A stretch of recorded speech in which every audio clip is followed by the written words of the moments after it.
Mimei wanu yedagbe gbavi no peno Speedline TV no chlemi sin teningbe kaka yakruno zangbele nemi kadebon mino dagbe sin lemi kodo wa lo bo mino pasin polo no atinjon gbavi no peno mitan kan do mitun no eyin akruno zangbele bi gaton role po je kan le jenwo eyin nu wa ason kho mino atinjon kan lemi na wagben kan mi na khonu mi lo bo nla me na no kanji agbaza na no jogun modo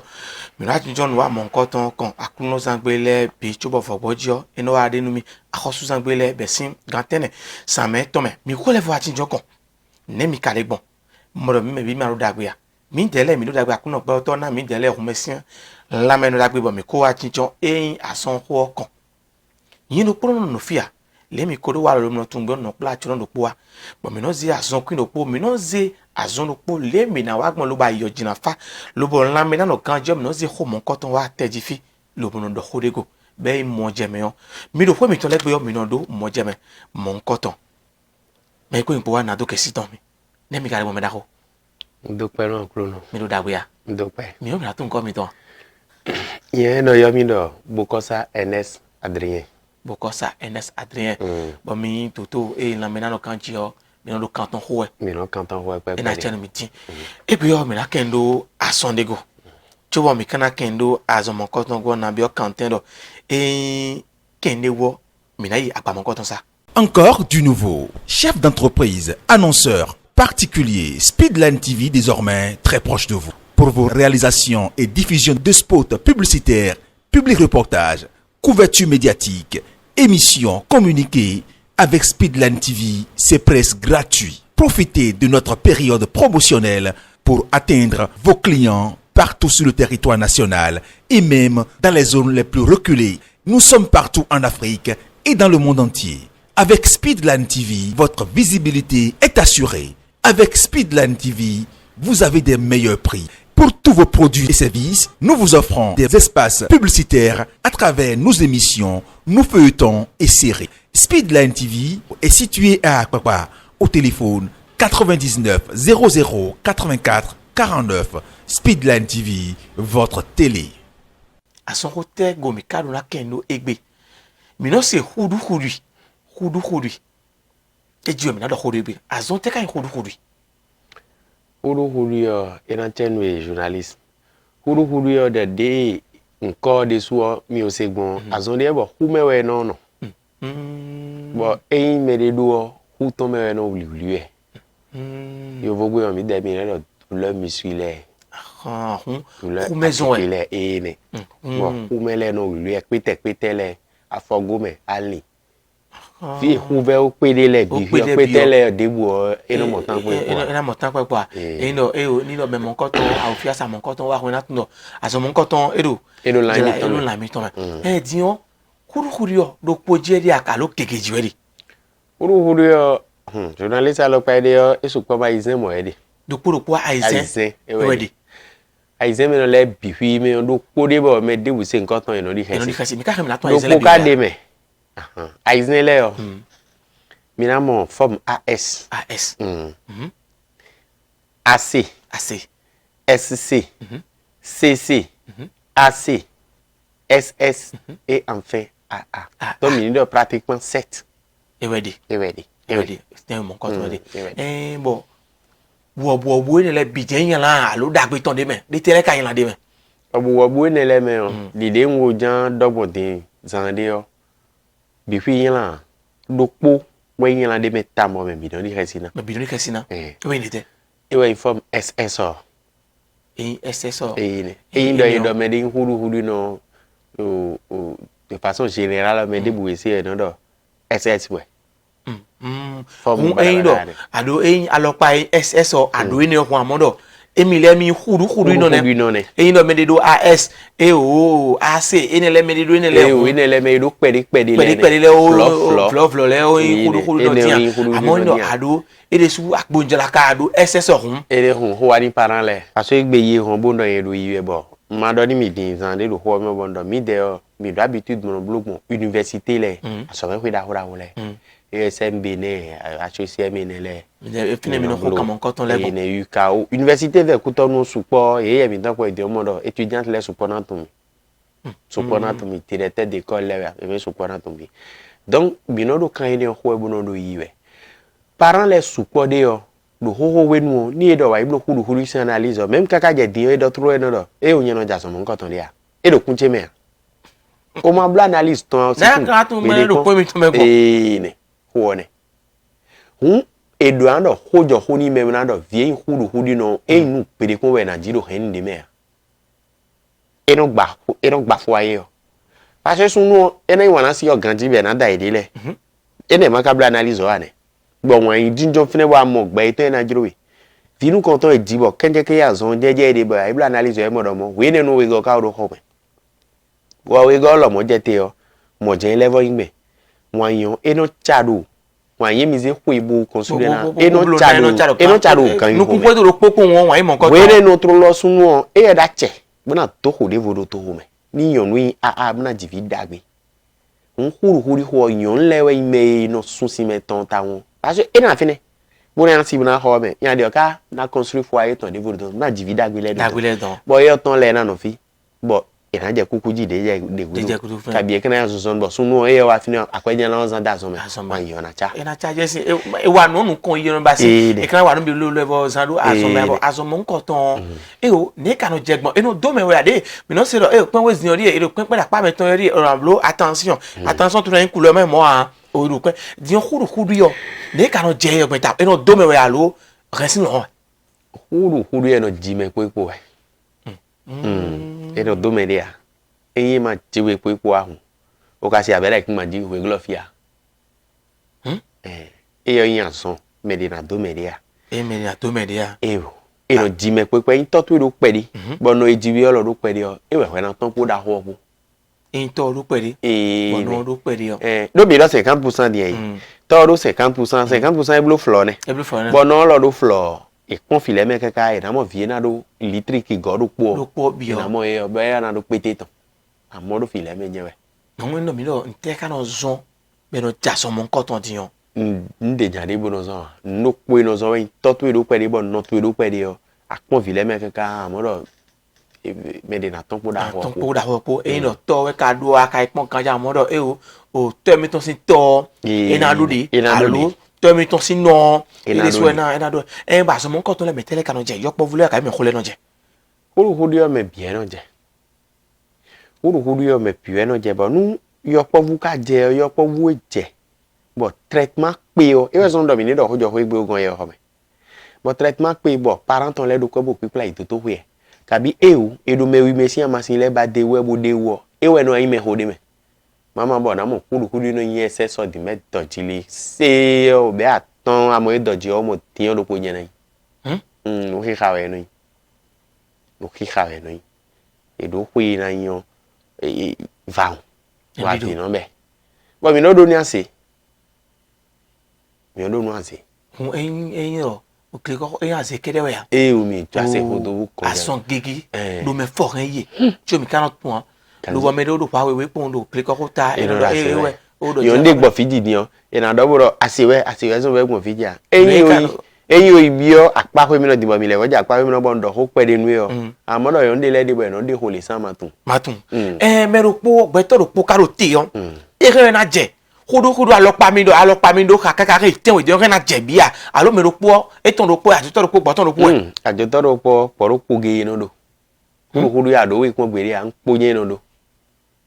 do po ge me ro po no do e di no e o me lo ti on ero AS di mo e pon la meto di on eleyin bele e na imo an amomo pon e o AS no mo jona no kaka oku o kan jona no kaka boku but de te ka si do lo be kondo be mo do vi lo ti ero ti on e vi be kondo do be kondo le but e ndo couple me wa jesin on chan azon ho e no kudro ton dia sunu yo no lo but e da ile ite huru kan hen me ne Bon, vie quand on a jodo kun kan ene o me wajo iton le do pona do pon gbere a moins que vie ko si tene le de ida me do pede mais lu pede yo mama boy de rep c'était bon boy do ide le da je ko de a ite do huru de bna do dia me de yi sunu edin loboro moro ko ivone abi de ko se le no kanji mo nyonu debu o Canada e ka nyonu e loboro moro sun debu gbon ko ton ji o Canada but diyan e don le winde bo e do na blodo alopa de be na blodo alo mi de je mi na da ti da bo enwodo ti enwodo AS nino mi na jere no AS alo no SS flafo but won le winde ka de fine lo be re na blo bo na wuje won le mi mo nkan ton de a won le mi mo nkan ton de dai hon me fi a à moins que pon peme pombo wala résultat de nu ebo do ni so bo ifide na e kana wuli wona le wuli toto ipon blo mo lo e wa ja resi to gbe lo gbogbo ba wa ja do me let me ro agbe te pon de le be do mo do o ni do asomo nkan ton eno ye la do yo asi fi le nkan ton le kai mi me toto le gan eno pon pon mo do ma gbo won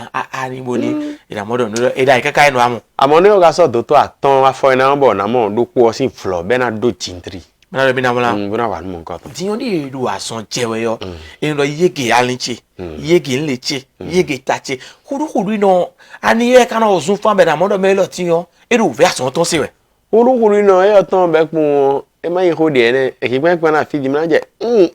lọjí pọn wọn ẹsìn mìíràn jẹ àdùkún lójì kó tán mẹlẹ dé wùsọ ẹ sọ gànjí dò tán wà nẹ. nùgbà dábàdà ẹ ẹyìn àṣọ ẹ kó dọ̀mí lé ọ ẹ mọ jìjì rẹ tán pọn lé ọ ọmọ nukun tó mẹ ẹ mọ bẹ jẹ nukun tó mẹ lé ọ àyàfi ní mẹ ọ àyàfi ní ta. ló fi ẹ̀hẹ̀ náà pọ́n tó ọ lé wáyé journaliste ní gbọdọ̀ fínẹ́ ọ. Eyin do aliya ya uliwedi tabi asingo opinion di madu par exemple jeji nu abo ali je uliwedi e adi ko de no ti nu yo ali kede ne me de oton pe nu ka be pe te bodo lan ton yo bi we e no blo vedi but meji no dile e do di donu vidi le we gbe bo vile ka ba eyin juro me iton ya parce village juro bo wa gbe ya parce que mi no considérer analyse ne le da ya be yin la tam e ngba we gbe koko wenu o mo nkan ton ma de timbere ne gbeje me ni epo me na pon do lo ma de da ine journaliste e gbe din ogbe ohunukun kabi mi do mo yi but wenu ne da so me yo bodo college o meni o do CG ko be to me fi ne ma tu android de ne tele me no mode no mo film le me e gbe din e no o déjà 6e bonodo android be hunukun ezo ne de gbe hunukun mi ni bo hunukun do mi de lesson la mena no kan isi apa we de so e gbe din a université bona mo fi lebe na do wen lo ho me plus de 50 mo ando ho ha ifine na kan bi me na bi ka tun huru etan bo ese alo fine o mo din wen tewe ka this e aka no fine kaka boblo analyse ne do fine o amayon blo amo mo ati ho be kan de wo ji ho ekono ti me binu e bro ti me nu e do le o azo me bi ene le supo itan o no do wa lo e conseil domini les ans we supo itan de le o no da zo me bo ka o no do coupe me même bo no do me na pa me ton et pourtant ana do boy no level ke ana hu ya ma ke nu e we do huru si kun tewe nu mi ke ana le o conseil yen level blow do parce que ndo do apa ko itan mi de bo no do ti sensibiliser awezi mo ko to kan mo na e de me le be na blow le me o mi no da wo so to kan we conseil yen wa blow no mi ya mi sa hwele o église catholique le bondo ye we no ya pe ha et de sous comprendre avec grandi bo e de we de sensibilisation mais et non ton wa so me hwele au contraire mais c'est humain le do na ya comprendre mon coton bon mais man c'est humain les analphabètes et non les voya comprendre où mais il est assommé mais ma assommé dione wa yan karo mi ketine lo bo mi wa nu mi ne wa yin do me si ko mo pa ni bana si ko ro fu tu bo mi jo mi de mo hwa e we zo bo mi do de pe hunukun di o ai ha mi ton le de so ni hunukun vie do pe vi we me down so do fine di o nya vi tu e so vie do fine ne o bon obloni a ten kon boblo groupe sanguin électrophorèse be o tun sin pe vi ton Bon mi ono du do to meni do ado huru yo pede me ado pede me le ado asuwo yo lewe anda ba o modo ni we wenu e mo yo no chowo ja yin wan we do gbe yo ele akamero ele kablo to yo wa ele to fresh to akablo wa e na kamo bi yo pa se choba yin wan me de amo e di na mo we we mo chobo na je wan yin ni wenu aka mo enu kon ton bo nton je to eji yo ba ka otun aso ero hwewo anaka e oton bi e eyin do mi se gbon mo je we yo e un yin wan ni bo di ene o e aso bo mi si so adami le omo re na depo pele e o me let mo pon e agbaza me vivio lo bo eson mon koton ka son lo bo azon ku mon koton ero no gba e mo mere kun wa mo yon bi bo yon ka yon depe bo yon depe kanji bo gudopo nu kon po biyon akun gbo to de kanji e no ejo do ni debiton le ya e de so eno kon lo ba mo mon koton di an leje do jiro akablo akagbeje hwede pon aka e ma so se ado e ni le kuru yo e ka no gbo wa kuru yo e do fine ton bo mi mo e ki ason e conseil do mi le e ti palu don de bo e me un blue traitement ton dion e na gbo bibo e na do e gbo be so de je a e mo kuru yo me o e do ateke lele ni bo izan de na gbo ni se ateke mo nkan ton de a izan na no ponteni be na no mo e de me ambo e de me o tanton wa e na no le be kun e di no aso ni e nbo eli fenat memo e o no khuru je nu gbo amon de to le kanu kun pe tu ti o khuru che dion e gbo bi me la don me ya do o le bi o fo me dion me ti la don we bodo pe ile no gbo emi no wale amo polo e o esi gan yo gbo mo o ne do polo e be do polo ne kun ya so de lo bo ti ado e di e gbo ti e ko me no asira pade hwe pero me do khuru yo e de su contragbo SSO e do hwede bo hwe ni o e je ta ton je won yo me mon ko ton le yo de ino a jomido ngbo a o ngbo e o brose ho mon ko ton pede do apapwe different apapwe di e me SS le yo nous entretien chan bo linu medio to ton le pe nu kun ko kanji o parce akwe ho e hu be ululi bo o ma ya bo so itoto ho ya kabi o ma do ndefine bo zani ya bo o ve wa hu gan agbaza na do oblige na joy de do nu o fe bo o ve na play abi ebe bo parent yi don ba kwa wa yi wedo kabi ebe bo parent do bon mi do kwa ya fi so bo yi ton no ya de yo ne eye ka no fine kaka bo unu kun je pe do kaka bo wa do ku ide yo bondo bonjala ka nyewe yo wa do ku ide bondo entretien yo e won pe vide le fi no di do de yo ne e blodo medile bo Jean et attiné ouais derrière do na engrais do na tous les jours que Dieu fait boni ma lulu ya ma lulu da o ma o ni no ma kai toto ko ma gbeje me pon ele to fresh no e ma blow a ni kan mo pe to le ma no me lo tiyan edole edo hudu yo o we eso edo won le ni ba mi no pon na gbede on le mo nkan ton de dia parce que nous à la pondo petok pa lesin alidi yo mi no do me do hudu e lanu ku e ton ki jaune e no hugo e no ti kenche e mo je no yan ku me o me ya do fufu e bion yi aso me ko ka to bo blue analyse do mi le yo vi e te blue do mi go me nkan ho bi e bondo be le blue ko fi be do mi blue ko bondo abode te ado be do SSO mi akwen beto vi na juro wi e mo la me ganji bo putu bole pepe nu dagbe de bo yon de pe ganji no kale da zo do akon ku iton bo pon ho emede yo e no se we ma plus pas iton e no se we ma ese le taka iton e no do fe de akulu no blo me na gbe on tun wa e no se we ma bidibidi e kale na so plongo de le se me no fi o touch no vi eji bo Lewis when viene no fine kanji bo se ma rede jai kaka chobo do baka e ka jai yo kaka chobo kwa bodo baka licence mu bi bo ayi domi tonton de so médecin ka yo tonton sin ko de touch no vi sin ko de anto bo ko sa Noël docteur petit il no se comme quand on mais le khuru yo li alors pas mais mi do fait descendre yo et donc mais let mo nukun eton et non do koklo jono pede li kanté na khle mi ye na didi yo ide ye do no nukun me gon ti yo e ti yo nukun eton no do koklo jono e te tu nukun eton kanwa do koklo jono mo et mais et SS fort ganji bo SS ok pipe we oh nous vi et ils ont ben khuru no nous vi ne o e we no embrouiller ho bon ho si ho we e do embrouiller si e do l'entendre de sous do embrouiller puis e no apparaît do nous eton didi ode et donc a me de lo bo o do SS o je lan to me bo ni nous vi mon coton e o e ho gble et non lo bo e ka le bo yin yon ele boa rembuluo et ne nous mettons nous comptons rien na ti et noa daluju et traverse no indi no amakere me mi ton de Dele lekere si. no lokere we no wa et quand les bords mo je nous kun jaune et alors azonde vodo fine mo fièvre jaune bon à moi me de leti bon nous eton na ki jaune mo fait ba matmo avec le khuru yo esi bo ai bloni fine mo a telele nous faut ne don e de ne fièvre jaune traité e buru ito ipo ide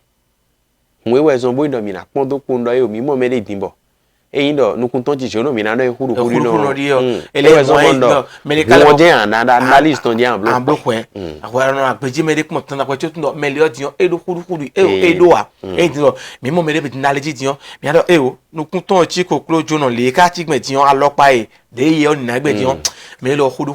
e ko nu kun ton na ki ko klo jono fe kanji tí ba ina le boyan son defo kanji e ka kan le ba la mepo lo hugo kanji tí ba ina le hudu ya lo bo le boyin azon alopa defo je mi no se ile to fures but ne ka no to ile to fures ogbon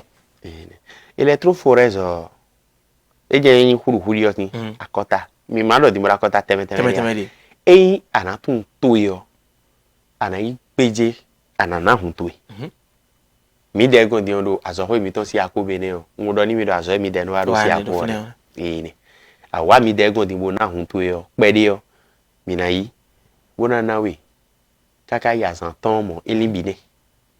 yo kaka san ton résultat to e na ton bo e o khuru no ya yan pe de we ado akeje we ado a mi de bi no na medo pe we ma pe un de leji bo no plastifier do résultat groupe sanguin di khuru di yo e no di o pe de chobo e no kwa e o yin a igbe di mo jona no kaka oku don mi bo no 04 di mo plastifier bo ndo me o ma hen bo ajan 4 mon coton e hen na la titon be bi e fi di bo e hen na kle one analyse o di an blo chobo na tun khuru alopa do alopa ri ado bo ene le o banjo ki me de a lo akoje dado mi no se lo ya khosu ko je bo mi to ko je no mo nkan ton e jamblo ya khosu ko je akoje na le bo sun wa choblo e no no gba yo a khosu pe akona suma lo a khosu lo mo reactive o he no ho reactive a khosu lo ho no ho da pa mo nkan ton pa mo nkan ton mi de le dion lo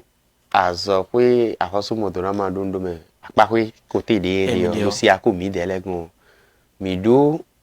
yo vomi ton le we no da lo mi lo reactive sin côté onu de wa mi parce que azo pe de mi lo azon si azo wa gbon we boro ko don mele deji we o mi yi mi no blu image de l'image le do mi si po e mi no blu gbon azo me we le we a e mi no blu gbon église le sensibilisation de mi no do ko mele gbon do ti menu egbon mi seye mo nkan ton le do en ko menu hun egbo no mo do ame lo le il faut que ina dalo e de dalo mi yo alon mi de ton no ponte dote bon mi de mi awa mi ton le gon e no ponte e no pour si analyse o se na shi dion 16600 e we no blo akoy mo no investment ne po mo so chakiro pojo ka bi cha pa ja jo ko fi to te mo kana mo de amomo de no igbon ne mu eyan ito to pe pa le o e de no po mo no blo bo podo chaki tenwe po e no blo me lo to pe pa le podo mi de le po alogoto mi de le to po mi voda hi ododo bo podo chaki we po awa mi gan ayan blo kuru si analyse e no e ai pe to ba mo do e we lo ti e support me le let mo no la ten gbon to go boy pon kaka no do e o chaki lo popo de chaki e o pon ko gbede e le bi o buburo je de a lo Bon. Ene Metafu de ne fibi egbon nubo. Bon, akulu no je kana wule mi do. Eme no do ai hada gbe mo alegon. Do ite utu nkado mo. Mi tele dion ndoru fidi mondo. Alogoto mi ton le no dalo mi do reactive sin côté. Sin apape. Beno zombo mi no da hu. Dion mi de sule mi ka wa terrain dio. Azo wa to mi se do terrain di le o. Mi na mina do awakame sin ronron nu ne kate lo le chle we inde dion kate le mina établi bona placifier ene le nozon donc nous awakmo te pense de na blo bona établi 4 do pona boy wa do 500 e blo hu o plo ni na me maka jawe ma pe mi na egbe a hun he on akwe mo nkan ton de so ero o ganta dagbe jijin sin bon mi no se le da so jewe yo ina dun le o ma dun le o ma blo le o kudu le so do apako mo nkan ton we a chobo mi na singoton na bi o content zombo mi do gbe mi ton se po ye mi ton podede mais ya konsan. Encore du nouveau. Chef d'entreprise, annonceur, particulier, Speedline TV désormais très proche de vous. Pour vos réalisations et diffusion de spots publicitaires, public reportage, couverture médiatique, émissions, communiqués, avec Speedline TV, c'est presque gratuit. Profitez de notre période promotionnelle pour atteindre vos clients partout sur le territoire national et même dans les zones les plus reculées. Nous sommes partout en Afrique et dans le monde entier. Avec Speedline TV, votre visibilité est assurée. Avec Speedline TV, vous avez des meilleurs prix. Pour tous vos produits et services, nous vous offrons des espaces publicitaires à travers nos émissions, nos feuilletons et séries. Speedline TV est situé à Akpakpa, au téléphone 99 00 84 49. Speedline TV, votre télé. Ena chano beti Quentin ero azon yala kani na mi ponwoni emina mon vivo bo chubo kana mon vivo do azon le si moro gbesun azon le ton sun azon le ton sumon koton were so anayini azon chubo na do toto le ru akwa mi ton we toto le we da kwetu ru ya azon ajede yo we da kwetu ru e ka do honu mi yo mi na se na tun lo do azon ho mi no a chegliun mana tun le mi na no lobo azon ena no la nu mi lo azon no la jenwe mo ra pepe amo ado nevo me ama azon ma ka no la jenwe bo azon jenje anu da azon je akwetu na vo ba be ndo toto lewe nu won la nu won la sin toto lewe won la alo e de ton wa nu po ama azon do won la won la chubo mi na ha mo ko to kon kan me do do azon je no do ma dun le o no dun le na wa da gbe nu bo khudu no ntele kasi du lobo wa da gbe ni ena tebe huru no nwe he na du bena wa dagbe ni le yo nwe he na mo nwe mi no lo calcium nwe he na mo calcium de mele we ndudu de yon tam bena no duo parce que calcium me huru no calcium est ton so gbele ya calcium est de ton no so gbele ya apako mo nko ton nous me calcium de le we ndudu he na dudu bena wadagbe ni una wadagbe ni agbaza ton yo edun mo koton je mo do huru no dimbo galiton je no kun kon lo si me ti no dede ni ya o mo je wa ogi ama shan ndi masimo calcium gbe de kabi we pose do mi le pere de me de bu na wadagbe ni ya ena dun le lo bo na inu lo mo na wa dagbe ni do pesan ton me jenwe lo azon mo koton sin apako enu adun we calcium pele na calcium de mi kere na do alo le bopo niveau le bo he na do bo he na dun dudu bi mais de préférence on de me calcium de le ni no yin na bonodu ba tin sin apako yo ati sin de le do fini lo bo he na no du we alo e mo tin sin ton de hun e ni veru pon e mo tin sin ton de na du mais attention c'est comme clé dion mi si doni me le huru je yo doni no za clé support e yo ni dia attention c'est si akpa yo e yo ni dia parce que me do huru yo e non blo me de le no do ya ni e so no we do e me hun ka we de be le clé support no yo clé na ku hun po e do clé e hun na tem ka bo e clé na no yalo na kwere di no ajebale ti me do e na na hun ena na ho me tu la son jewe ya ka pon oui pour rumiton echa rumiton einovi anahun kuru no na hun ya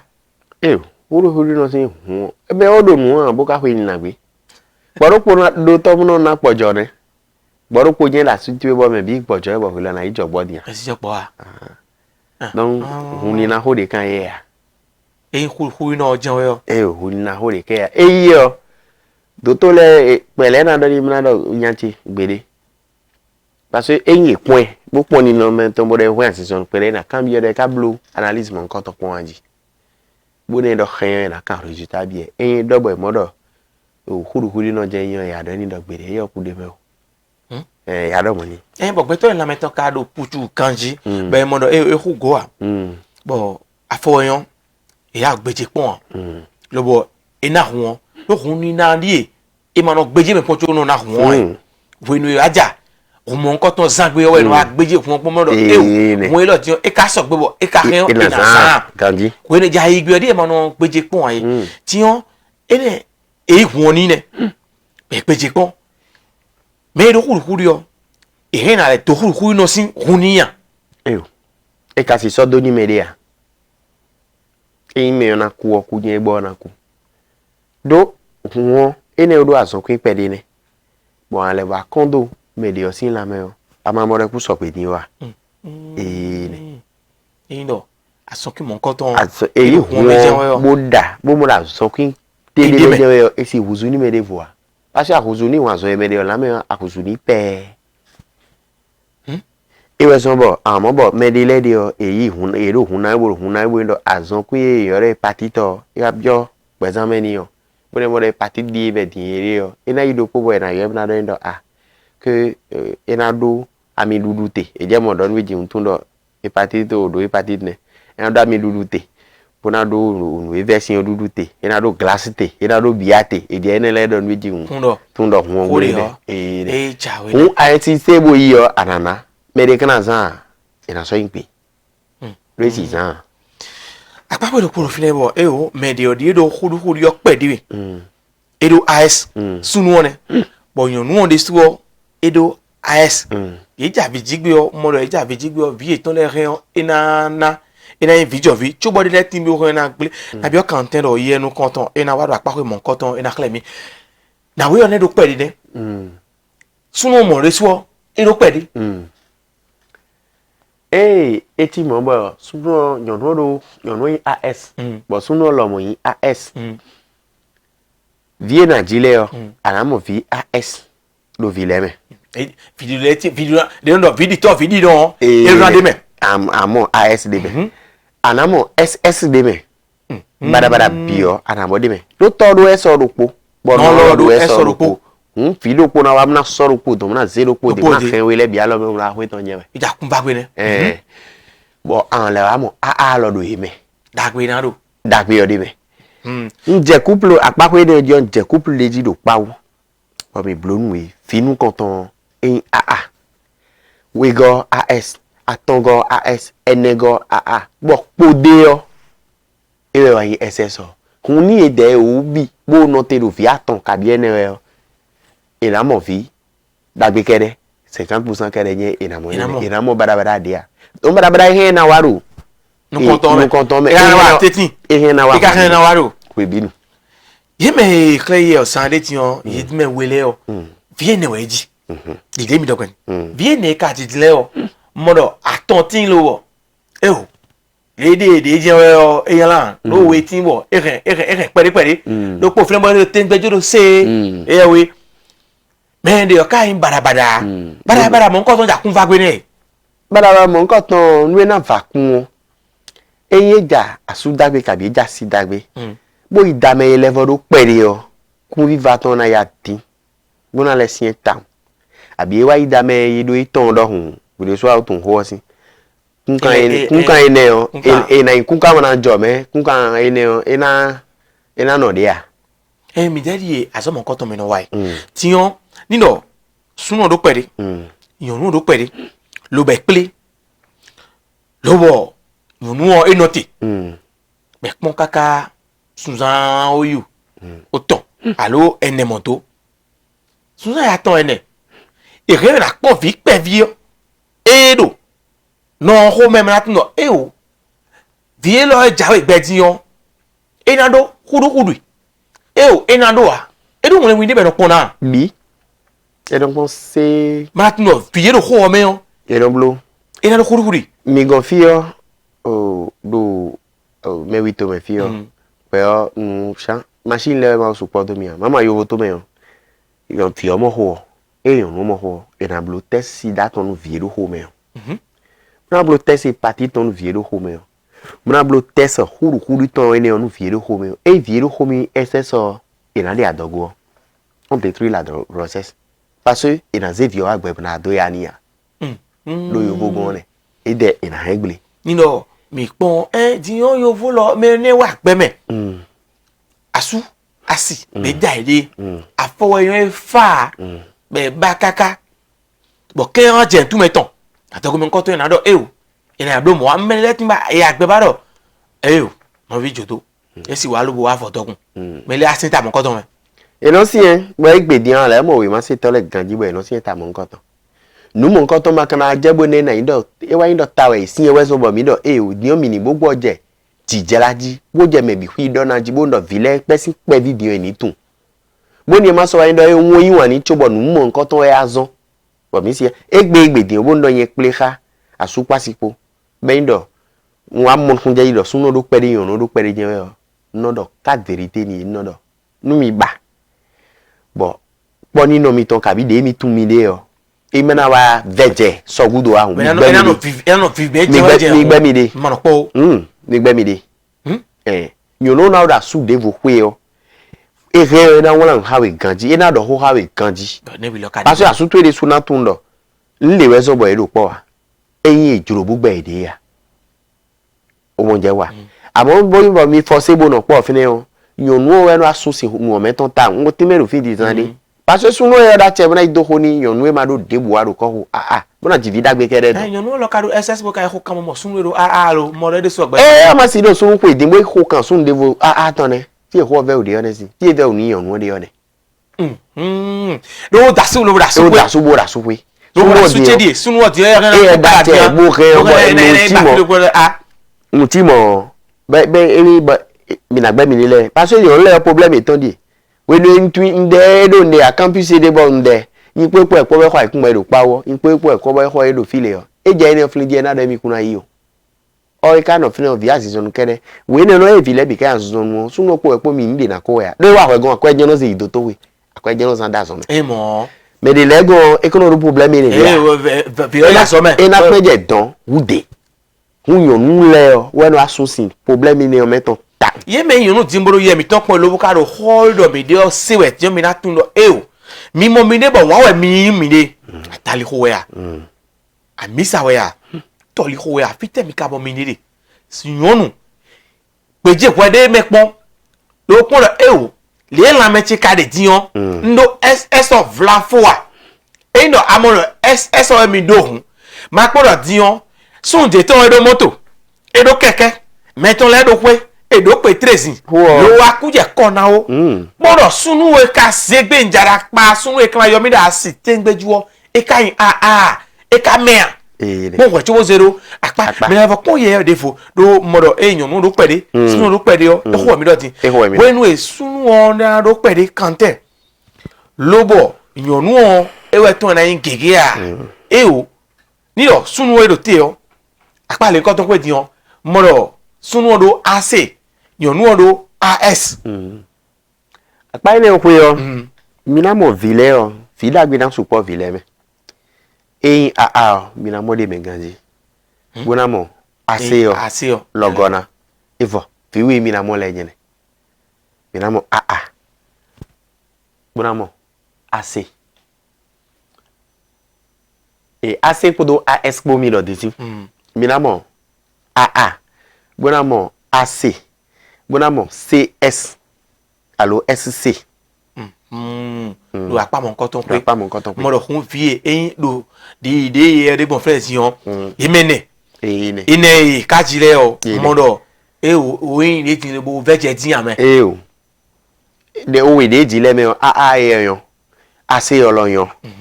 SC yo eyin la diwe a mais et non c'est ouvert pe le di me excess odon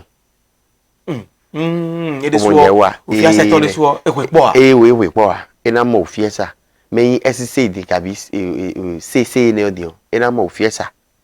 di me excess odon na so mo nkan to me no wa sin but me ase din bo poro AS ko be ka daide o e ka rin akonu pe ya fie na ko ne o e na ko nu parce que fi excess o tengbeju no e de na mo ya e do de na mo ya e na mo SC mi do de si mo na mo AC e AS AA e ne de na mo le ne SS o de me e de na de me a e do e si o jina inu lu na to tagba pe e ne pe de ni bo amo na inu lu na support e o go di SS do won me ma do de ha di ye lo no hu ye atongo mi na pon ti on me ma do de ha kaida me kado me mado dia boy aboy da me do ya eskere nye na jisi esi ji de pede kon de me lo de lo apa ho go a donc so kere nye na ji ina no ze ya de oton de na no ize so de lo don be fone e mo do vie na ina ko ndo ikerewe ina ji apa ho ni o pe mo nkoton ye me kai diovi nino me na nko meton ti on mo me na gbe won de sedu ye ti on ye ja asidagbe do ja sudagbe o zonete mo ka sisun no na igbe won de sedu diovi ti le igbe o gbokran level yi sedu victor vino le o edo dandan me bo vie jolly bodo nwe o edo na tun group sanguin ton groupe sanguin dit nous merci groupe sanguin on akota edo me sin la me edo na ton quand bien mi do tete edo na ton tete ka ton on akota la me ton vi mi ton de le no kudo doto we fon lo pédiatrie le bon mi Afrique mi de mi no yege sodu o ba dona gbon fina na do hun we do fio tabi we do bo fio mo je no bo fio mi na ze vi nu ko to lo hun we do mais e o tun hun akota edo la ton me chobo e wa doto we be o tun do kati jigbon le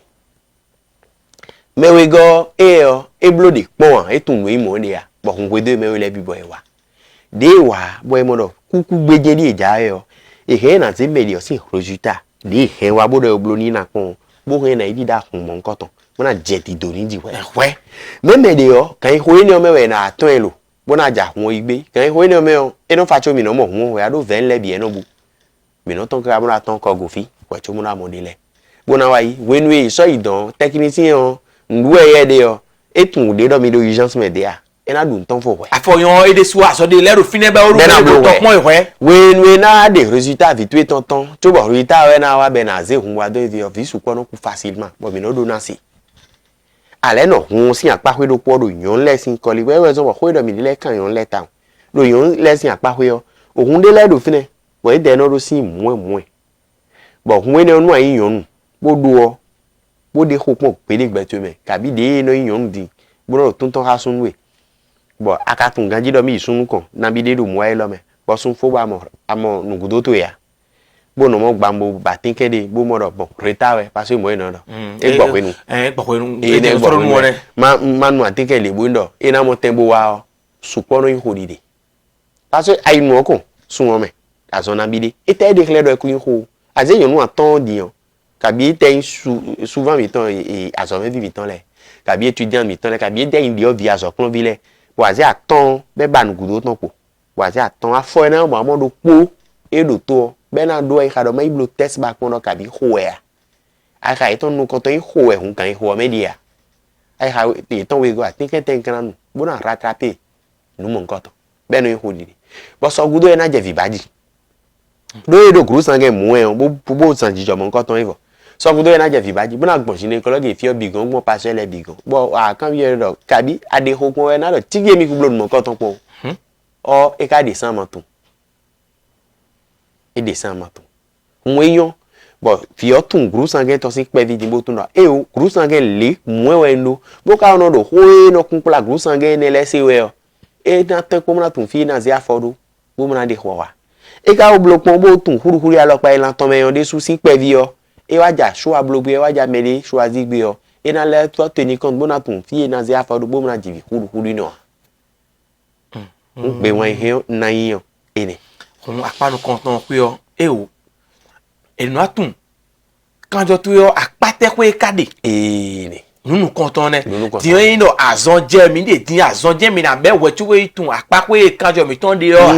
le mi no ye mi ton po e din o mi no ne akan osun lo itoto we kaji lona mi hunche Gbogbo. gbogbo eyin kanjo che o apa te ko we e kade eyin o mo we atun afode anje ide ji o pe wanu konton e mi na yin ni o mo gele we ama inewe groupe sanguin registre négatif e hodo mi dele inewe enewe o mwe a mwe a be mwe ko be mwe ko enelene enelene wa do ene o de nenele de Debo. bo yonu di bo anofene bo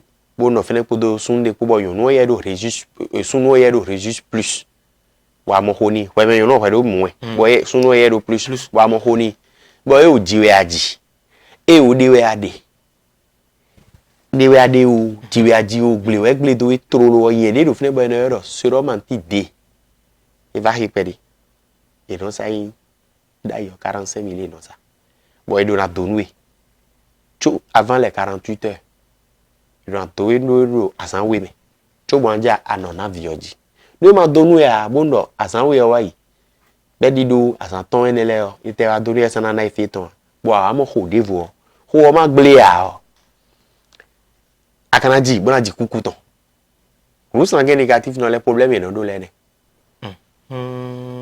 ho ma gble a e jividi kabi o ho ebe di bo so flin bo do yen ho don de din o e ane o e wa je so gudo e ma jivi kuku ton a e kana no ji e mo ho na no gble so ate ka sana mo karima e we so e gbe ye ho di o ni aple yon we dobro e jivi do po e ji gbe ton me je ne e ku obi e ku kabi e ji de akarima aple mo nkan ton ton bo blo groupe sanguin ni e o na mo me do groupe sanguin négatif an di bla mo mo ene adade un supo eno yan se we a yon de ma jivia mi mo bada ze sin ko ligbe ason ropo mi to kan groupe sanguin to igbeje la meton kun bolo e wo dagbe ya e ka monukun je me ya e ka tun lo e kun che apale yo pe de lo lo kabi wenu e afoyan bo nblonu konton kan pe o kun che lede we ka son bo e hun etun kun meton apade pe de o elona blo ile to fresh o tandame tantan mana modo e wo kurukudu lo la che me dion e si e dian e o modo ku ojen we apale yo pe we de e nreon na je poka Mele. nreon na je poka mele modo nu mo konton we e o eyin dio vi alo to kwen vo aweso nu konton ina no kalende ide me la ko ka do ben tion e o mi me dio vi no do e o ngbo we nu pede maiba e ngba we no ba mi kenklen e je mo hun aweso na kan mi no itoto we do me bi no ba itoto we ya e no do kamedia e mai gambe di a anabado na do nu mo nkan ton je kawe a wo no yin mo nkan ton je kawe o akana itoto we ana itoto we bona swata kana don metwele bo alodi we no so no duna o e kana duna hawe e o vi parce que videle na de di bo ko no mo khoburo kasi de bo do gambe di a parent le ka do te pon mo nkan ton do igbe ho di o se le level do tinto e po e de mi do fi gba mbo do o khodi de tiyan do e hen na wale na chena bo o dio vile o akwa mo nkan ton mo do me keke timbo e do mo je me kanji a che na mo je me ma do e ne e je ni mi ko ti megbe sande dion ni do e o vione e fonsun lo do sikiti keka be amoko ganji e o me mo nkan ton ko e ma tun toton alo e ma tun me ton de a e ma si jodo pombo e wa pombo hu je ndego te bona le aje yakun o cheji e yakun o cheji gbe de leje ne ni yen e je gbe akoso le su de mo do e wo to e me ka na che ton de o nu e je gbe lo de nbo mi ka pon to mi le mi na mo do e hun kun pe de wu to mi ton e yin na che ton dimbo yon vi de tite do tro koko bona ide ho e o di de o me hu me hu si me hu me ki to o finition ton do tera kru nongo ni me ro poroko ye me ro khuri yo asotere kasi wa mo lo no si lo ara son le jewe dion no inchi fon kan mo asibula kuru le so kan la ko ba lo ko nbi ya dede ton ya yen ele so ka si ya o mo pon la gbata me mo ka ko ba lo ho gbe dian ma si pa we ba lo ho vivero ganji dion ni ho ba lo ka yo blo lo inchi fon kan si azo ganji obo wa eno ti kon mi gbata me no ve agbata me ye ton ka o vivere dai te ka gbe ka ko ton vivere je virgin se e ja po da ho lo inchi fon kan ni ton comment mi de ton maintenant nous mettons à son ho e jiwe mi de lo bo me da ho mi ton ns bokosa we mi kai to da ko le ki dio we mi lo bo e do ho pe don mi do à son ho kuru si à son ho mo nru ale ko ton dion fofo nu e iwe eco de money o go ko to ton de bo mi na do lo bo mi na fota na wa ya alo ho indo pe wa indo bona level igbon kudo nu me do ye dagbe si la yin ton pon egbe kan ho yin lo me din le o ewe yin me debu do gbe mi ton se we din o bo pe to video apatan bo e ma tun hun akota ido lan ton me han kabi ma tun huru hu akota ido lan ton me han ni tun bodo tanje da hokuri we mi ni bonu aito a hon enado a nka okun yele do fili bo me le ka ro ho ton pon me chobo nka zi wo ido mo njo nu edo très important bo me edo yemi ton ko edile biwi na tun do huru yo edo na tun e peto yen buru pe bura pato bo infitue kabi te infilo me gon buru kon to ya do na tun lanu aso wa je fi afan do aya aya tun e na chere mi ide mi da kokoro pon ti mi me edo yemi ton pon e ton mi na tun do o mi kenklen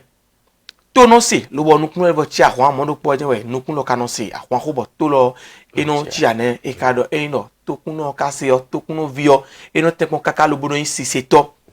kenklen mo kan o su mo pon do kun le te ka ehun to ya pa ko te we hun to ka de e wo kuru si ason de so le no gbeje me de kon kenklen mo kan o so lo gbeje wi de me pon do e o dio de te ka je ndi de me e atun ason aje ade yo le na kan o su ton bo mo do eni oso na yin mu lo bono ve onu median egbe ton e soro mo na wedian ide mi ko tun gbe e onu wa le nkan ton ji o ajo mi no jela o lodo nla mesin apape mo ati gende we mi no sa ama sindi we mi no sa flafo lobo e ren e na gwalo ni tovi keke azokwe de mi do lobo la mena no kan ji o awosun ton we mi no kan ton we mi no ho mi ran mi na sekpon mi do nu wa le nkan ton ji bo mi na yi mi lo mi na ho kan ton do me keketin do bodo nu yen do apakwe asonton e ka no ho me eno flomi on lobo no level sun kan do a wejiwe na je lobo no vi mi ton sunu nyonu e lo asomo nkan ton jewe yo ye je le so ina mo kodo safundo apakwe mo nkan ton me ko ndo afita inu o afiho gbo eno gbo ebe ton so do mo na wedian akuno san gbele bi kanten we me on wa mi ton le nkan ton eno din dawon su kanten poro me la ho fu bi epo ye de leweson lo bo mi gbe mi ton se to poro ye mi ton po na to gbenu mi me no pon ye dagbe le nkan ton le no o pa vi nu pon Speed Line TV yo pa vi nu pon te ngbeju lo ka yin pa vi nu pon mi ton ji do yin lo nu a akuno gbe to le fon mi yo asan ton gbe yo mi la wa kho safi e dabo